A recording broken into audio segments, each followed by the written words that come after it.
बेटा देखो यहाँ पे जो क्वेश्चन दिया, two small identical electric dipoles A B and C D, each of dipole moment P, दोनों का डाइपोल मोमेंट P है, और kept at angle of 120 degree as shown in figure. Okay, what is the resultant dipole moment of this combination? इसी के resultant moment का dipole moment किधर होगा? दोनों इक्वल है, ठीक है ना। डाइपोल मोमेंट का डायरेक्शन होता है नेगेटिव से पॉजिटिव की तरफ, नेगेटिव से पॉजिटिव, तो एक इधर एक ऊपर की तरफ, बीच में एंगल 120 डिग्री। रिजल्टेंट फाइंड करना है, ए बी दोनों ही जो है वेक्टर क्वांटिटी है। ओके, तो अभी इसमें से तो रिजल्टेंट होगा, रिजल्टेंट मतलब पी है equals to P square plus 2p into P, cos कितना लें, दोनों फोर्स के बीच में एंगल कितना है 120, 120, तो पी स्क्वायर मतलब 2p square plus 2 into P square, cos 120 कितना माइनस है,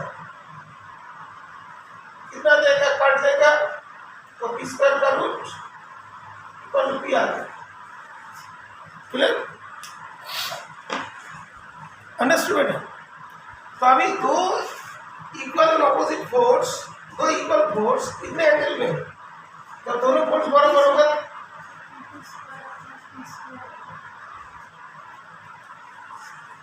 हाँ ये -1 equal P square minus P square equal to P square equals to P. हो गया, ठीक है, थोड़ा जाएगा नहीं, कोई बात नहीं, चाहिए कितने चाहिए, ठीक हो गया, अंडरस्टूड।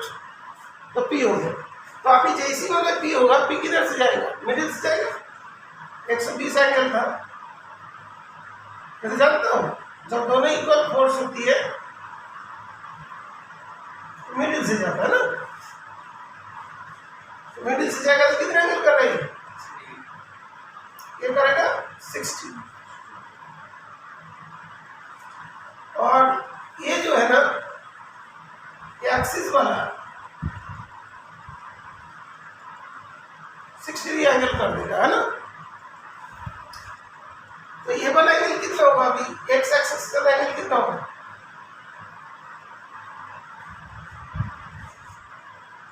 अब ये वाला एंगल निकालना पड़ेगा, बिकॉज जो आप लोगों को बोला है subject to electric field directly along X direction से, मतलब अभी कोई फील्ड दे दिया, अभी तो डाइपोल मोमेंट इधर है, net dipole moment P R equals to P, ठीक है। तो अभी एक्स के साथ इसका एंगल कितना होगा बेटा, ये तो 120 था, ये 60 हुआ, तो ये वाला कितना होगा,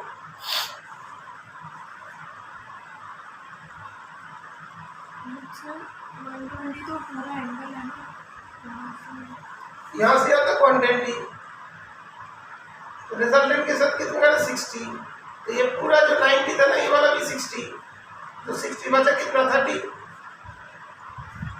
ठीक है बेटा, because X axis Y axis का एंगल कितना होता है 90 होती है, और ये वाला कितना हुआ 60 हुआ, 60 से 90 से 60 माइनस हुआ तो कितना हुआ 30।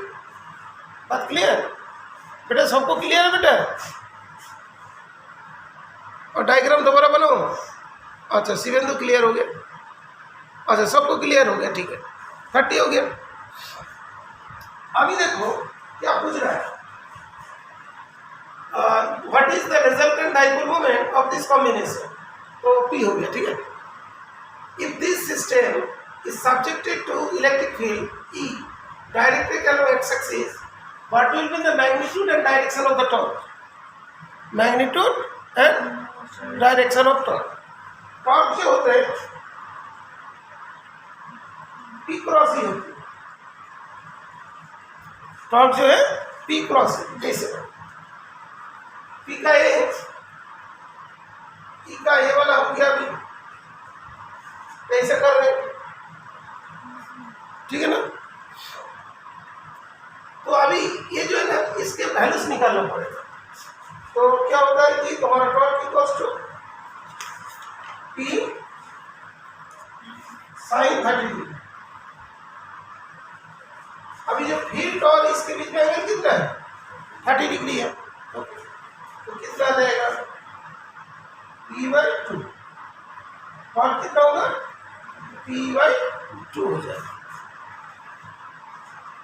क्लियर।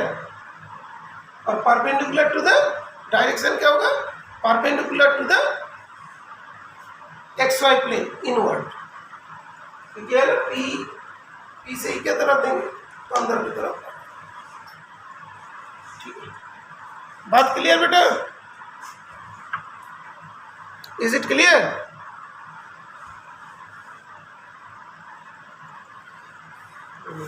अच्छा ओके।